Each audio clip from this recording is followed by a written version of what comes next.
सुप्रभात बच्चों। आज हम आपकी पाठ्यपुस्तक हिंदी भाग 1 के पाठ संख्या 5 को पढ़ेंगे, जिसका शीर्षक है भिखारिन। इस पाठ में भिखारिन एक बूढ़ी महिला है जो भीख मांगकर अपना गुजर बसर करती है। भिक्षावृत्ति एक ऐसी समस्या है जिससे हमारा आए दिन सामना होता रहता है। हमें ये लोग सड़कों पे, चौराहों पे और धार्मिक स्थलों पे आराम से मिल जाते हैं। आर्थिक विषमता के कारण यह अपने जीवन निर्वाह के लिए भोजन भी जुटा नहीं पाते। इस कारण से ये भिक्षावृत्ति की तरफ अग्रसर हो जाते हैं। इसके साथ ही साथ भिक्षावृत्ति में अपराधों का भी बोलबाला रहता है। वर्तमान समय में छोटे छोटे बच्चों को जबरन भिक्षावृत्ति की दलदल में ढकेला जा रहा है और इसके कहीं ना कहीं जिम्मेदार हम लोग भी हैं, क्योंकि हम भीख मांगने वाले को भीख तो दे देते हैं, पर यह नहीं पूछते उससे कि उसकी मजबूरी क्या है, किन मजबूरियों में उसको भीख मांगनी पड़ रही है। तो यह पाठ भी एक ऐसी ही बूढ़ी महिला के बारे में बताता है जो भीख मांगकर अपना गुजर बसर करती थी। इस पाठ के लेखक हैं रविन्द्रनाथ टैगोर जी। रविन्द्रनाथ टैगोर जी का जन्म 7 मई 1861 को बंगाल के एक संपन्न परिवार में हुआ था। भारत में सर्वप्रथम नोबेल पुरस्कार प्राप्त करने वाले श्री रविन्द्रनाथ टैगोर जी ही हैं। इन्हें 1913 में इनकी प्रसिद्ध रचना गीतांजलि के लिए नोबेल पुरस्कार मिला था और इनकी मृत्यु 1941 में हो गई थी। इस कहानी में आंधी भिखारिन व सेठ बनारसी दास मुख्य पात्र हैं। कहानी में पात्रों के मनोवैज्ञानिक विश्लेषण का चरम विकास पाया जाता है। अंधी भिखारिन किसी अनजान बच्चे पर अपनी सारी ममता धन दौलत लुटा देती है, लेकिन सेठ बनारसी दास समय समय पर बदलता रहता है। कहानी में चरित्र के अंतर्द्वंद का विशेष स्थान है। ममता व बलिदान की भावनाएं भरी पड़ी हैं इस कहानी में। तो आइए पढ़ते हैं कहानी की तरफ। अंधी प्रतिदिन मंदिर के दरवाजे पर आकर खड़ी होती। दर्शन करने वाले बाहर निकलते तो वह अपना हाथ फैला देती और नम्रता से कहती, बाबूजी, अंधी पर दया करो।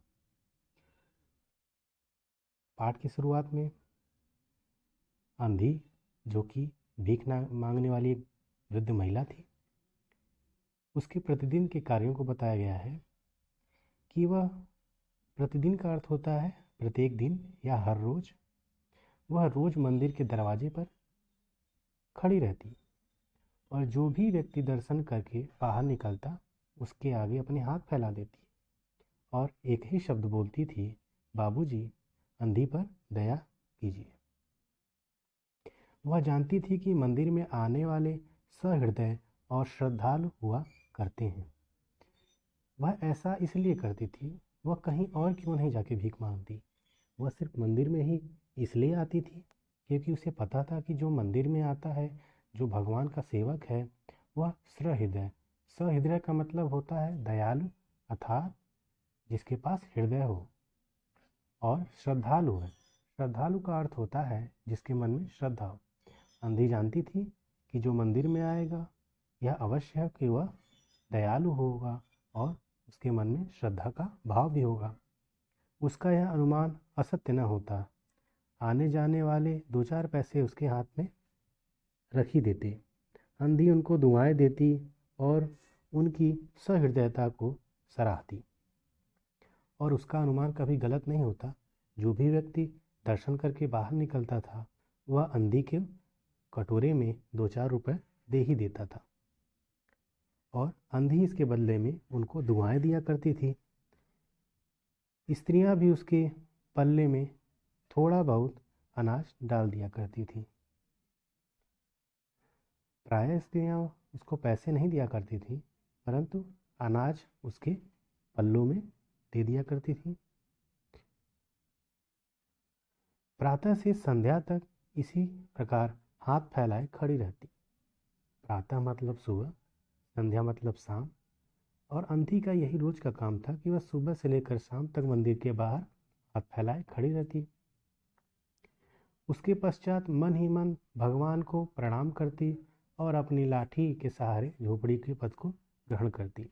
इसके बाद वो भगवान को प्रणाम करती मन में और अपनी लाठी के सहारे, क्योंकि वो वृद्ध महिला थी और लाठी लेके चला करती थी, तो अपनी लाठी के सहारे अपने झोपड़ी की तरफ निकल देती थी।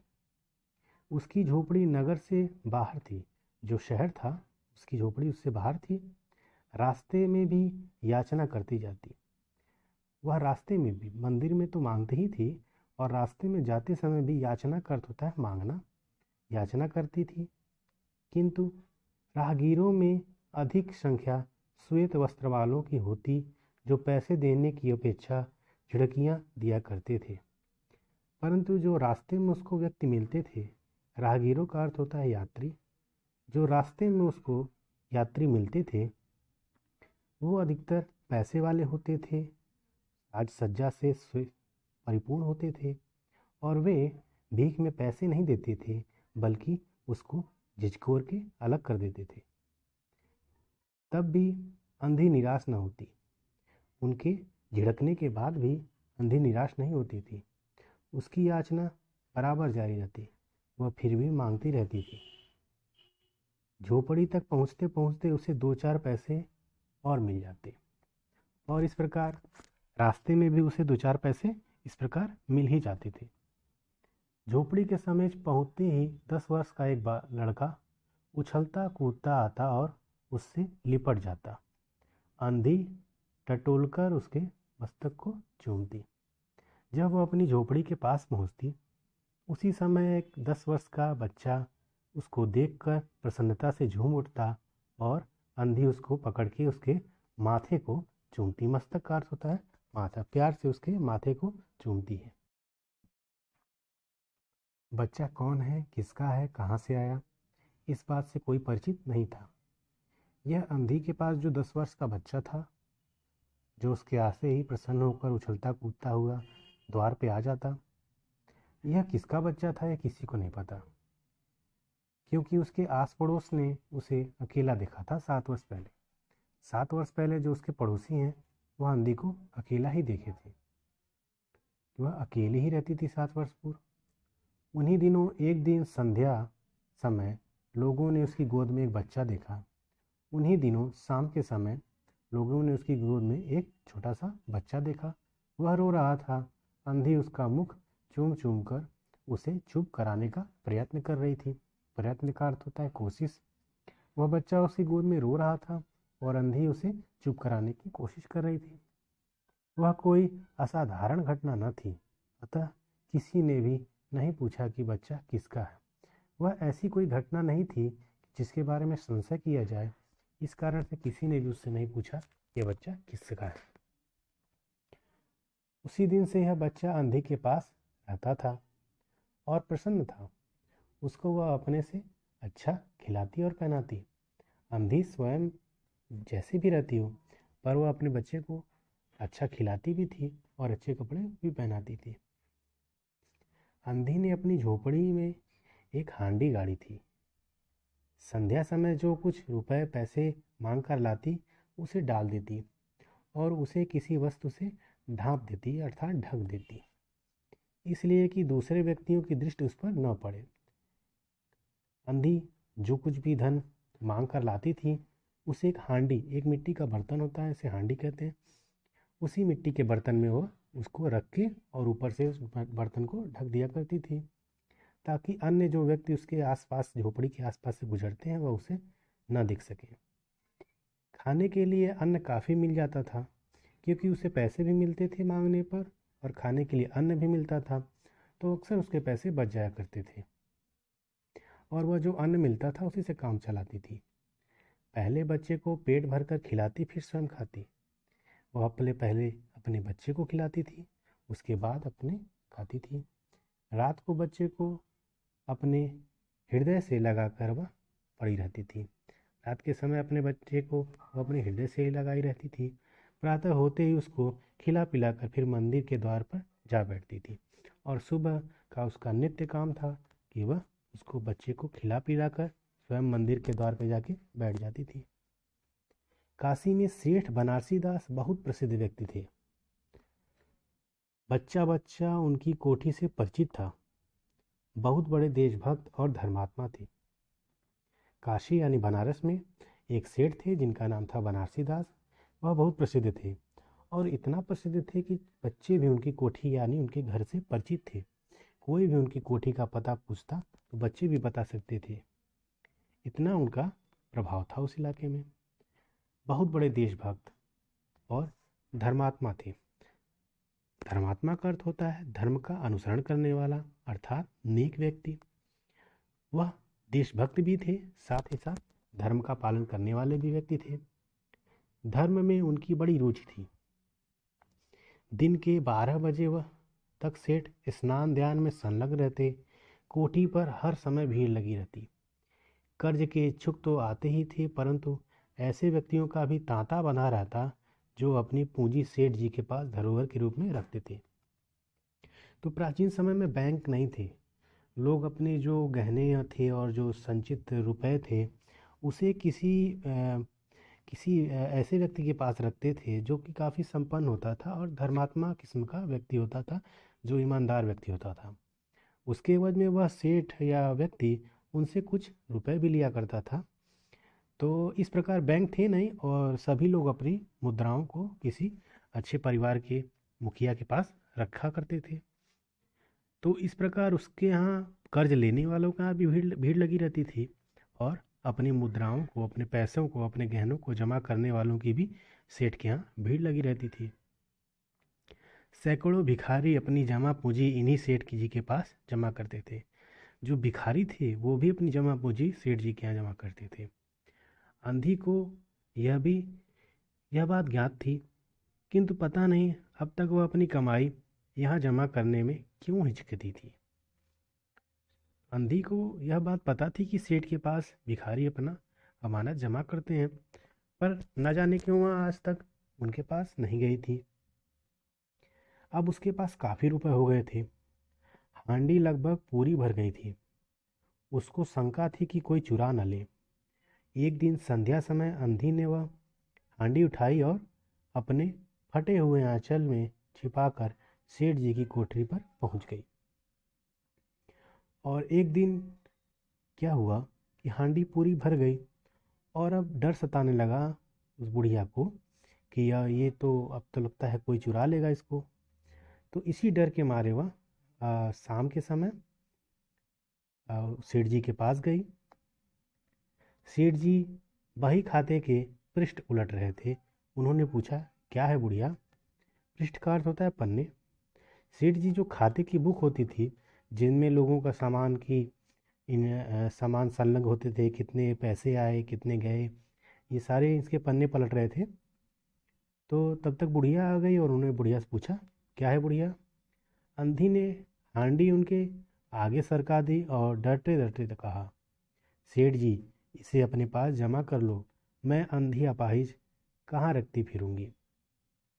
अंधी ने हांडी को सेठ जी को दे दिया और उनसे कहा, ये मेरी जमा पूंजी है, इसे अपने पास सुरक्षित रख लीजिए। मैं अंधी हूँ और अपाहिज हूँ, मैं इसको लेके कहाँ फिरती फिरूंगी। सेठ जी ने हांडी की ओर देखकर कहा, इसमें क्या है? अंधी ने उत्तर दिया, भीख मांग मार कर अपने बच्चे के लिए 2-4 पैसे संग्रह किए हैं, अपने पास रखते डरती हूँ, कृपया इन्हें आप अपनी कोठी में रख लें। सेठ जी ने मुनीम की ओर संकेत करते हुए कहा, बही में जमा कर लो। फिर बुढ़िया से पूछा, तेरा क्या नाम है? सेठ जी के पास एक मुनीम रहता था जो सभी बही खातों का रख रखाव करता था। तो सेठ जी ने उसकी ओर संकेत किया और कहा कि इसको बही खाता में जमा कर लो। फिर बुढ़िया से पूछा, तेरा क्या नाम है? अंधी ने अपना नाम बताया। मुनीम जी ने नकदी गिनकर उसके नाम से जमा कर ली और वह सेठ जी को आशीर्वाद देते हुए अपनी झोपड़ी में चली गई। 2 वर्ष बहुत सुख के साथ बीते। इसके पश्चात एक दिन लड़के को ज्वर ने आ दबाया। अंधी ने दवा दारू की झाड़ फूक से भी काम लिया। टोने टोटके की परीक्षा की, परंतु सभी प्रयत्न व्यर्थ सिद्ध हुए। लड़के की दशा दिन प्रतिदिन बुरी होती गई। अंधी का हृदय टूट गया। साहस ने जवाब दे दिया। वह निराश हो गई। 2 वर्ष तो बहुत सुख से बीते, परंतु इसके पश्चात ज्वर का अर्थ होता है बुखार। इसके बाद वो जो बच्चा था अंधी का, उसको बुखार ने शिथिल कर दिया। अंधी ने काफ़ी दवाएं कराई, झाड़ फूक भी कराया, टोने टोटकियों का भी सहारा लिया, परंतु यह सब व्यर्थ रहा। लड़के की दशा रोज खराब होती जाती। अंधी का दिल टूट गया। उसके साहस ने जवाब दे दिया। वह निराश तो हुई, परंतु फिर उसे ध्यान आया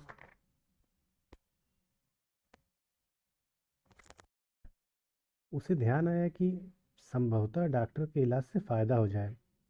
इस विचार के आते ही वह गिरती पड़ती सेठ जी की कोठी पर जा पहुंची, क्योंकि अभी तक वह दवाएं सिर्फ खिलाती थी, डॉक्टर से बिना पूछे। अब उसको लगा कि किसी अच्छे डॉक्टर को दिखाएंगे तो क्या पता इसकी तबीयत ठीक हो जाए, और अच्छा डॉक्टर ज़्यादा फीस लेता है, ज़्यादा महंगी दवाई देता है। इसलिए वह दौड़ी दौड़ी सेठ जी के पास गई अपने पैसे लेने। अंधी ने कहा, सेठ जी, मेरी जमा पूंजी में से 10-5 रुपए मिल जाएंगे तो कृपा होगी। मेरा बच्चा बीमार है, डॉक्टर को दिखाऊंगी। सेठ जी से कहा अंधी ने कि मेरी जमा पूंजी में से कुछ पैसे मुझे दे दीजिए, ताकि मैं अपने बच्चे को अच्छे डॉक्टर से दिखवा लूँ। सेठ जी ने कठोर स्वर में कहा, कैसी जमा पूंजी, कैसे रुपए? मेरे पास किसी के रुपए जमा नहीं है। सेठ जी ने साफ मना कर दिया कि उनके पास ऐसी कोई जमा पूंजी नहीं है। अंधी ने रोते हुए उत्तर दिया। अब अंधी रोने लगी सेठ की बात सुनकर। उसने उत्तर दिया, 2 वर्ष हुए मैं आपके पास धरोहर रूप रख गई थी, दे दीजिए, बड़ी दया होगी। अब अंधी रोते हुए बोली कि सेठ जी, मैं 2 वर्ष पहले आपके पास धरोहर रख के गई थी, अपनी संपत्ति रख के गई थी, उसे मुझे दे दीजिए। सेठ जी ने मुनीम की ओर देखा रहस्यमयी दृष्टि का अर्थ है रहस्य से भरी नज़रों से। सेठ जी ने मुनीम को रहस्य से भरी नज़रों से देखा और कहा, जरा देखना तो, इसके नाम की कोई पूंजी जमा है क्या? तेरा नाम क्या है री? उन्होंने कहा मुनीम से कि देखो इसके नाम की कोई जमा पूंजी है क्या? फिर उससे इसका अंधी का नाम भी पूछा। अंधी की जान में जान आई। अब अंधी को निराशा में एक आशा की किरण दिखाई दी। पहला उत्तर सुनकर उसने सोचा कि सेठ बेईमान है। शुरू में तो उसने सोचा कि सेठ इतने गुस्से से कह रहा है कि कैसी पूंजी, जबकि मैं 2 वर्ष पहले इसके पास पूंजी जमा करके आई थी, कहीं ये बेईमान तो नहीं। किंतु अब वह सोचने लगी कि संभवतः उसे ध्यान न रहा होगा। ऐसा धर्मी व्यक्ति भी भला कहीं झूठ बोल सकता है? क्योंकि सेठ काफ़ी प्रसिद्ध था, सभी लोग उसके व्यक्तित्व से परिचित थे, तो अंधी को भी लगा कि हो सकता है वह भूल गया होगा, क्योंकि यह बहुत ईमानदार, देशभक्त और धर्मी व्यक्ति हैं।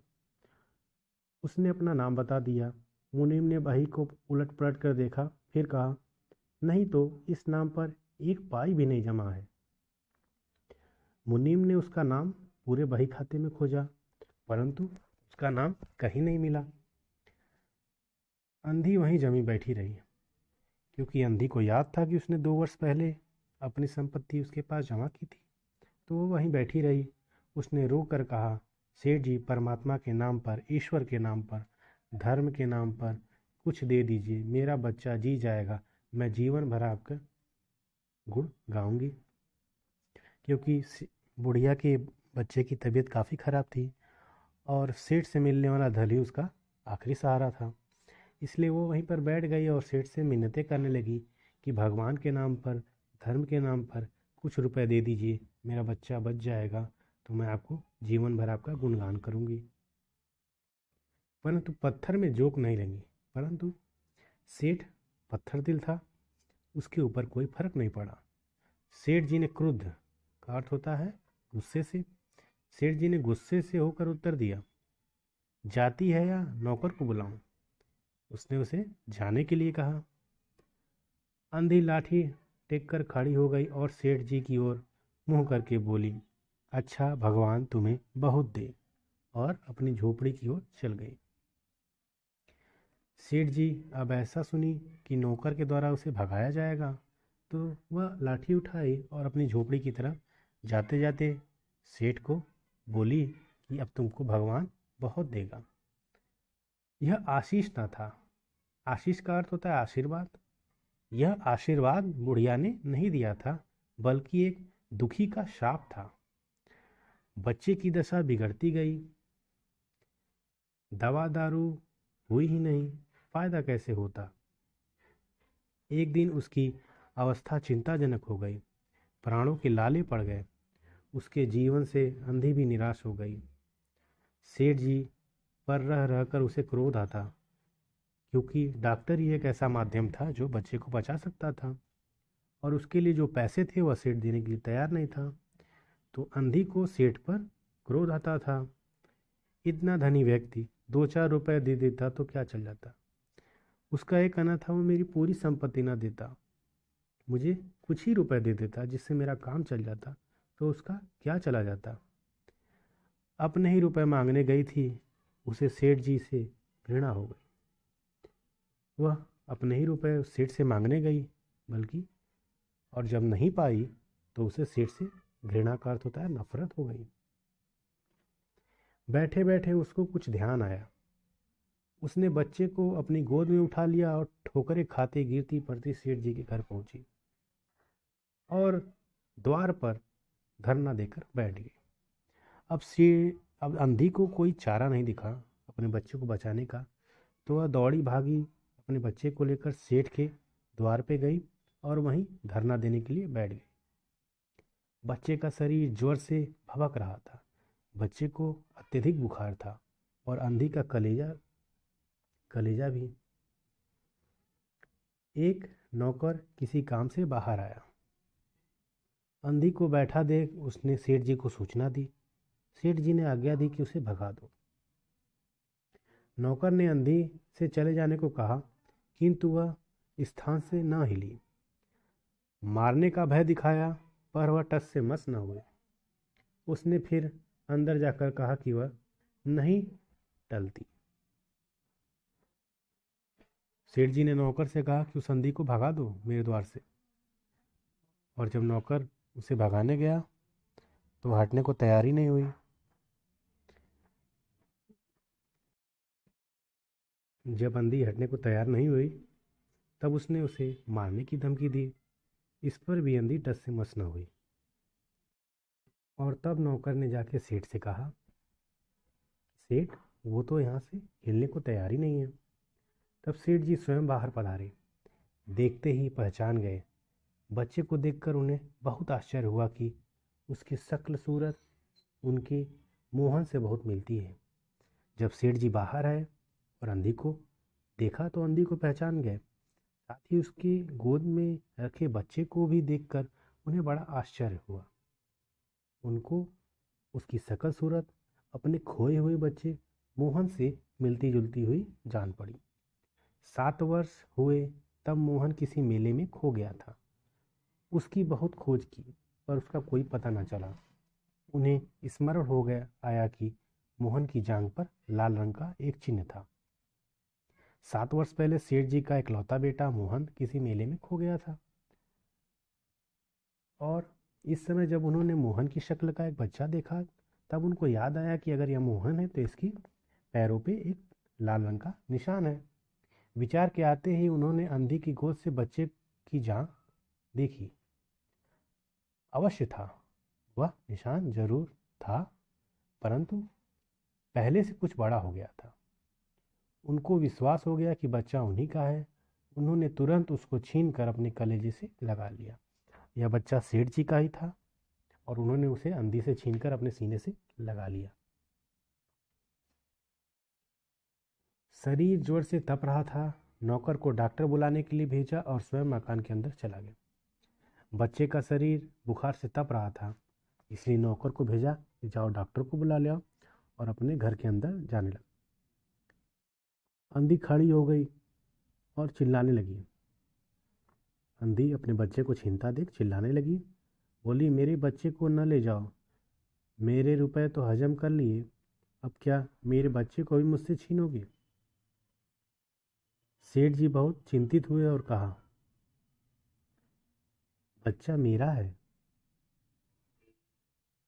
यही एक बच्चा है, 7 वर्ष पूर्व कहीं खो गया था, अब मिला है, सो इसे कहीं नहीं जाने दूंगा और लाख प्रयत्न करके भी इसके प्राण बचाऊंगा। जब अंधी चिल्लाने लगी तो सेठ जी ने चिंता में आके कहा कि यह बच्चा मेरा है, जो कि 7 वर्ष पहले खो गया था। अब मैं अपना सब कुछ लगा दूंगा, लेकिन इसके प्राणों को बचाऊंगा। अंधी ने जोर का एक ठहाका लगाया। अंधी जोर से हंसी, कही, तुम्हारा बच्चा है इसलिए लाख प्रयत्न करके भी उसे बचाओगे, मेरा बच्चा होता तो उसे मर जाने देते, क्यों? यह भी कोई न्याय है? इतने दिनों तक खून पसीना एक करके उसको पाला है मैं उसको अपने हाथ से नहीं जाने दूंगी। सेठ जी की अजीब दशा थी, क्योंकि अंधी सच बात कह रही थी, क्योंकि अभी तक वह अंधी का बच्चा था। तब सेठ उसके इलाज के लिए 1 रुपए देने को तैयार नहीं थे।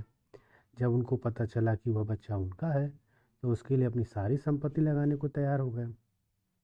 सेठ जी की अजीब दशा थी, कुछ करते धरते नहीं बनता था। कुछ देर वहीं मौन खड़े रहे, फिर मकान के अंदर चले गए।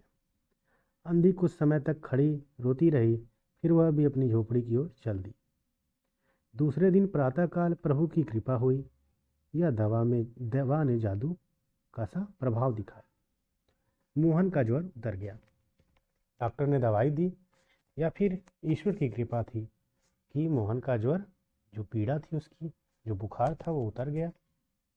उसे होश आने लगा, उसकी आंखें खुल गई, और जब उसकी आंखें खुली तो सबसे पहले उसने अपनी माँ को पुकारा। चहुओं और अपरिचित शक्लें देखकर उसने अपने नेत्र फिर बंद कर लिए। चहुओं का अर्थ होता है चारों ओर, अपरिचित का अर्थ होता है जो परिचित न हो, नेत्र का अर्थ होता है। जब मोहन ने आंखें खोली तो वह सेठ के घर में था, और सेठ के घर में वह किसी को पहचानता नहीं था, इसलिए उसने फिर अपनी आंखें बंद कर ली। उस समय से उसका ज्वर फिर अधिक हो गया, और इस कारण से उसका बुखार बढ़ने लगा। माँ की रट लगी हुई थी। डॉक्टर ने जवाब दे दिया। सेठ जी के हाथ पांव फूल गए, चहुओं और अंधेरा दिखाई देने लगा। अब उसने माँ की रट लगा ली। वो बार बार अपनी माँ को पुकारता। डॉक्टर के बस के भी कुछ नहीं रह गया। सेठ जी परेशान हो गए। चारों ओर उनके सामने अंधेरा छा गया। अब वो यही सोच रहे थे कि क्या करूं, अभी तो ठीक हुआ था, फिर ऐसा कैसे हो गया। एक ही बच्चा है, इतने दिनों बाद मिला भी तो मृत्यु उसके अपने चंगुल में दबा रही है, इसे कैसे बचाऊं। बस सेठ यही सोचता था। सहसा उनको अंधी का ध्यान आया। पत्नी को बाहर भेजा कि देखो कहीं वह अब तक द्वार पर न बैठी हो। अचानक से ही उनको अंधी का ध्यान आया, क्योंकि वह बार बार, उनका बच्चा बार बार अपनी माँ को बुला रहा था। और इस प्रकार सेठ जी ने अपनी पत्नी को अंधी को खोजने के लिए बाहर भेजा। उनको लगा कि शायद वह अभी तक बाहर ही बैठी होगी, परंतु वह वहाँ नहीं थी। सेठ जी ने फिटन तैयार कराई और बस्ती से बाहर अपनी झोपड़ी पर, उसकी झोपड़ी पर पहुँचे।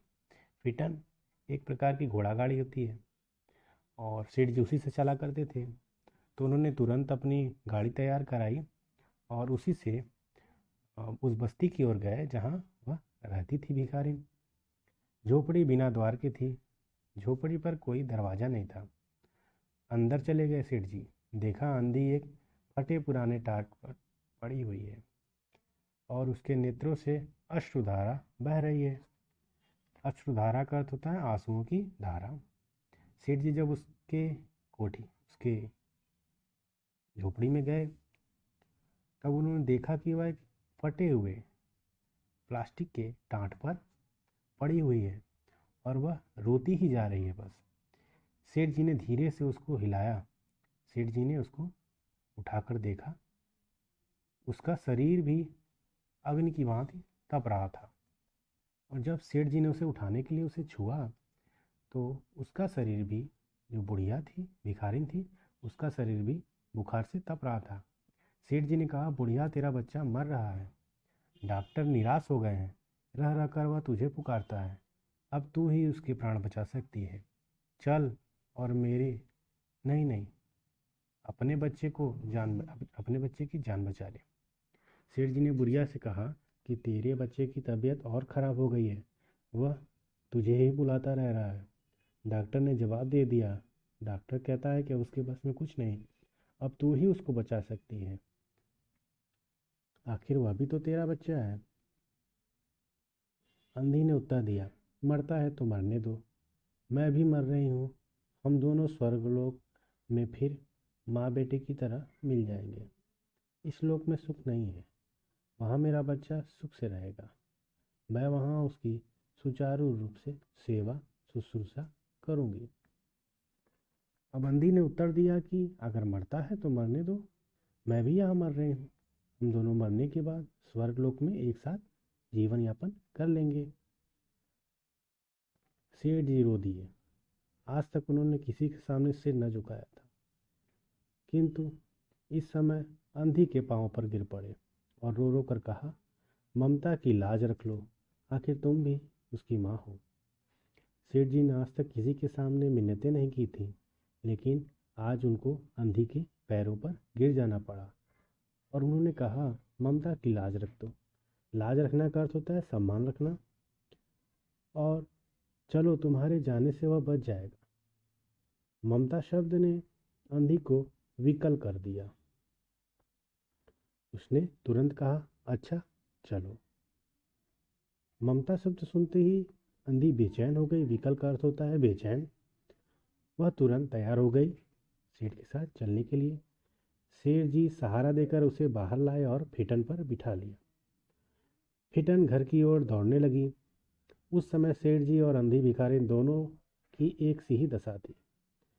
दोनों की यही इच्छा थी कि शीघ्र से शीघ्र, जल्दी से जल्दी अपने बच्चे के पास पहुंचा जाए। कोठी आ गई। सेठ जी ने सहारा देकर अंधी को उतारा और अंदर ले गए। भीतर जाकर अंधी ने मोहन के माथे पर हाथ फेरा। मोहन पहचान गया कि उसकी माँ आ गई है। उसने तुरंत नेत्र खोल दिए और उसे अपने समीप खड़े हुए देखकर कहा, माँ तुम आ गई। अंधी भिखारिन मोहन के सिरहाने बैठ गई और उसने मोहन का सिर अपनी गोद में रख लिया। अंधी भिखारिन मोहन के सिर की तरफ बैठ गई और मोहन का सिर अपनी गोद में रख लिया। उसको बहुत सुख का अनुभव हुआ और वह उसकी गोद में तुरंत सो गया। जब अंधी भिखारिन यानी मोहन ने अपनी माँ को अपने समीप पाया तो वह उसकी गोद में अपना सर रखकर सो गया। दूसरे दिन से मोहन की दशा अच्छी होने लगी और 10-15 दिन में वह बिल्कुल स्वस्थ हो गया। जो काम हकीमों के नुस्खे, वैद्यों की पुड़िया और डॉक्टर के मिक्सचर न कर सके, वह अंधी की स्नेह भरी सेवा ने पूरी कर दी। अभी तक मोहन को ठीक करने के लिए हकीम आ चुके थे, वैद्य भी काफ़ी दवाइयाँ दे चुके थे, डॉक्टर ने तमाम तरह की दवाइयों को मिलाकर भी उसको बचाना नहीं पा रहे थे। ऐसी दशा में अंधी ने सिर्फ और सिर्फ अपने प्रेम और सेवा से उसको ठीक कर दिया। मोहन के पूरी तरह स्वस्थ हो जाने पर अंधी ने विदा मांगी, जाने के लिए आज्ञा मांगी। सेठ जी ने बहुत कहा कि वह उन्हीं के पास रह जाए, परंतु वह सहमत न हुई। विवश होकर विदा करना पड़ा। जब वह चलने लगी तो सेठ जी ने रुपयों की एक थैली उसके हाथ में दे दी। अंधी ने पूछा, इसमें क्या है? सेठ जी ने कहा, इसमें तुम्हारी धरोहर है, तुम्हारे रुपए मेरा अपराध। सेठ जी ने कहा कि यह तुम्हारी धरोहर है जो तुम मेरे पास जमा करके गई थी। यह मैं तुम्हें लौटा रहा हूँ क्योंकि यह मेरा अपराध है। अंधी ने बात काट कर कहा, ये रुपए तो मैंने तुम्हारे मोहन के लिए संग्रह किए थे, उसी को दे देना। अंधी ने थैला वहीं छोड़ दिया और लाठी टेकती हुई चल दी। बाहर निकलकर फिर उसने उस घर की ओर एक नेत्र उठाए। उसके नेत्रों से अश्रु बह रहे थे, किंतु वह एक भिखारिन होते हुए भी सेठ से महान थी। इस समय सेठ याचक, याचक का अर्थ होता है मांगने वाला, और भिखारी दाता थी। तो ये थी अंधी भिखारिन की कहानी, जो गरीब होते हुए भी हृदय से बहुत अमीर थी। अब हम चलेंगे अभ्यास की तरफ। लिखित का पहला और दूसरा अति लघु उत्तरीय प्रश्न ये आपको खुद से करने हैं। तीसरा प्रश्न है लघु उत्तरीय प्रश्न। इसका प्रश्न क है, अंधी अपना गुजारा किस प्रकार चलाती थी? इसका उत्तर होगा, अंधी प्रतिदिन मंदिर के दरवाजे के पास बैठकर भीख लिया करती थी, जिससे उसका गुजारा चलता था। प्रश्न ख, इस कहानी में सेठ जी के बारे में क्या बताया गया है? इसका उत्तर होगा, सेठ जी बनारस के बहुत प्रसिद्ध व्यक्ति थे। वे राष्ट्रभक्त तथा धार्मिक स्वभाव के व्यक्ति थे। अनेक लोग अपनी जमा पूंजी उनके पास धरोहर के रूप में रखते थे। प्रश्न ग, अंधी भिखारी ने सेठ जी से डरते हुए क्या कहा? इसका उत्तर होगा, अंधी के पास रखी हांडी पैसे से पूरी तरह से भर गई थी। उसे डर था कि कोई उसे चुरा न ले। वह डरते डरते सेठ जी के पास गई और कही कि सेठ जी, इसे अपने पास रख लो, मैं अंधी अपाहिज कहाँ इसको रखती फिरूंगी। अब प्रश्न संख्या घ, अंधी बुढ़िया को किस बात ने विवश करके पुनः सेठ जी के पास पहुंचा दिया? इसका उत्तर होगा, अंधी का बेटा ज्वर से पीड़ित था। उस पर कोई दवा असर नहीं कर रही थी। यही कारण था जिसके कारण अंधी सेठ जी के पास मदद मांगने गई, ताकि उनसे कुछ पैसे लेकर वह अपने बच्चे के इलाज एक अच्छे डॉक्टर से करा सके। दीर्घ उत्तरीय प्रश्न। प्रश्न क, घटना के बाद सेठ जी के व्यवहार में क्या परिवर्तन आया? अनुमान के आधार पर लिखिए। इसका उत्तर होगा, इस घटना के बाद संभवतः सेठ जी के व्यवहार में आमूल चूक परिवर्तन आया होगा। अंधी के द्वारा अपने बेटे के जीवन दान देने से उनके मन में निश्चय ही अब छल कपट नहीं करने का तथा दूसरों के प्रति परोपकार की भावना रखने का भाव उमड़ा होगा। प्रश्न ख, ऐसे धर्मी व्यक्ति भी भला कहीं झूठ बोल सकते हैं? अंधी की सोच के आधार पर सेठ के दोहरे व्यक्तित्व पर प्रकाश डालें। जब बेटे के इलाज के लिए अंधी सेठ के पैसे मांगने गई, तो सेठ ने उसे डांटते हुए कहा कि उसके पास कोई जमा पूंजी नहीं है, तथा अपने मुनीम से भी इस बारे में पूछा। मुनीम के मना करने पर भी अंधी को लगा कि ऐसा धर्मी व्यक्ति झूठ नहीं बोलता होगा। शायद मुझसे ही भूल हो गई, मैं ही भूल गई होंगी। प्रश्न संख्या ग, सेठ जी को अंधी के पास किस व्यवस्था से जाना पड़ा? इसका उत्तर होगा, सेठ जी भिखारिन के पास अपना 7 वर्ष पूर्व खोया हुआ बेटा बचाने के लिए गए थे, जो ज्वर से तड़प रहा था। जब भी उसको होश आता, वह अपनी अंधी भिखारिन माँ को खोजता और पास न पाकर और भी बुखार से ग्रस्त हो जाता। डॉक्टरों ने परामर्श दिया कि वह उसकी माँ को उसके पास बुला ले।